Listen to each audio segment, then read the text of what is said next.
If you're watching this and you live in Quebec, there's a 42% chance that you are in a common law relationship. And here are a few things you should know about being in a long-term common law relationship in Quebec. There is a misconception or a myth that there's a status of automatic marriage. So let's say you're with someone and you have kids. Are you considered a married couple? The answer is no. 50% of Quebecers in common law relationships believe that they have the same protections as married couples.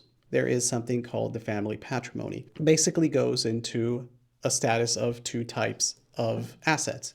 Assets used by the family and assets that are owned and used individually. I'll give you an example. Your home, where you cohabitate with your spouse in a married couple, is considered part of the family patrimony, even if only one person is on the deed.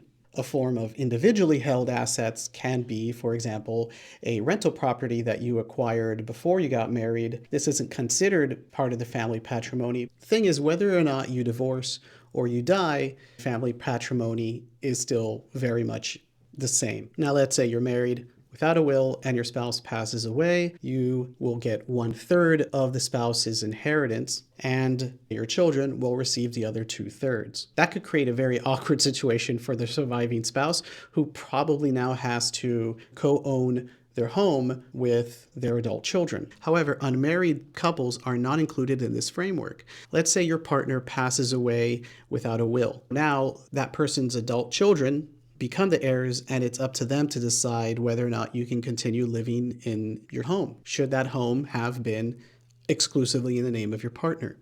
If you love your children and you love your partner, you should have a will. I'm Carlo, and I'm the personal finance columnist for the Montreal Gazette. If you have any questions about personal finance, please DM me or write to me here at the email.